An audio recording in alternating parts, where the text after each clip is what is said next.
नमस्कार, मैं अंजना और आप देख रहे हैं न्यूज सर्कल। आइए बढ़ते हैं आज की बड़ी खबर की ओर। एयर इंडिया को वैश्विक ब्रांड बनाने की कोशिश को बड़ा धक्का। खराब ग्राहक सेवा के लिए पहले से बदनाम है ये एयरलाइन। अहमदाबाद लंदन यात्री उड़ान संख्या AI 171 का हादसा तब हुआ जब टाटा समूह एयर इंडिया को दुनिया की सबसे प्रतिष्ठित नागरिक विमानन कंपनी बनाने के सबसे महत्वपूर्ण चरण में प्रवेश करने वाला है। एयर इंडिया ने जून 2023 में दुनिया की दो दिग्गज कंपनियों एयरबस और बोइंग से कुल 470 विमान खरीदने का समझौता किया था। एयर इंडिया ब्रांड को सबसे बड़ा धक्का लगा। $70 अरब के सौदे के तहत एयर इंडिया को विमानों की आपूर्ति की शुरुआत इसी साल जून-जुलाई से की जानी है। इसमें बोइंग 787 मॉडल के 20 ड्रीमलाइनर विमान भी शामिल हैं। जानकारों का कहना है कि इस हादसे के बाद एयर इंडिया ब्रांड को सबसे बड़ा धक्का लगा है। पहले से अपनी खराब ग्राहक सेवा के लिए बदनाम इस एयरलाइन के लिए इस धक्के को संभालना बड़ी चुनौती है। टाटा समूह और एयर इंडिया प्रबंधन इस बात को भलीभांति समझ रहा है। हादसे के कुछ ही घंटे बाद टाटा समूह के चेयरमैन एन चंद्रशेखरन ने कहा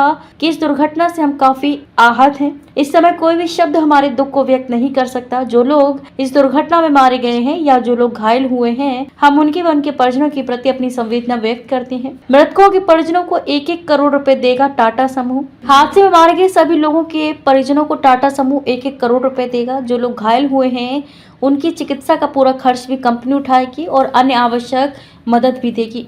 साथ ही पीजे मेडिकल हॉस्टल का भवन बनाने में भी मदद की जाएगी। एयर इंडिया की एक विशेष टीम को अहमदाबाद के लिए रवाना। इसके बाद एयर इंडिया के MD व CEO कैंपबेल विल्सन ने कहा कि हम सभी विभागों के साथ इस आपातकालीन स्थिति से निपटने में सहयोग कर रहे हैं। अतिरिक्त सहयोग के लिए एयर इंडिया की एक विशेष टीम को अहमदाबाद के लिए रवाना कर दिया गया है। विशेष हेल्पलाइन नंबर भी स्थापित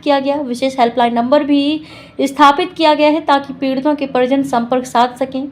हम उन्हें सही सूचना देने की कोशिश करेंगे। इसके बाद एयर इंडिया ने उक्त उड़ान में सवार यात्रियों के परिजनों व क्रू सदस्यों के परिजनों को दिल्ली व मुंबई से 2 विशेष उड़ानों के जरिए अहमदाबाद पहुंचाने की घोषणा की है। सरकार से एयर इंडिया को हासिल करने के बाद टाटा समूह ने इसको दुनिया की सर्वश्रेष्ठ एयरलाइनों में शामिल करने के लिए 5 साल का रोडमैप तैयार किया है। इसमें बोइंग के ड्रीमलाइनर विमानों की खास भूमिका होने की बात कंपनी बता रही है। एयर इंडिया बोइंग से 240 नए विमानों की और खरीद करने वाली है। कंपनी के मुताबिक वह 20 बोइंग ड्रीमलाइनर के अलावा बोइंग से 240 नए विमानों की और खरीद करने वाली है। इसके अलावा एयरबस से 210 विमान खरीदने का सौदा किया गया है। विमानों की आपूर्ति का सिलसिला कुछ सप्ताह में ही शुरू होने वाला है। बोइंग की तरफ से ड्रीमलाइनर की नए सिरे से सुरक्षा जांच की जाए। जानकारों के मुताबिक बोइंग 787 दुर्घटना के बाद दृश्य बदल गया है। बहुत संभव है कि अगले कुछ दिनों के भीतर एयर इंडिया और बोइंग की तरफ से ड्रीमलाइनर के नए सिरे से सुरक्षा जाँच की जाए। उक्त जाँच पूरा होने के बाद ही नए ड्रीमलाइनर विमान की आपूर्ति फिलहाल संभव दिखती है।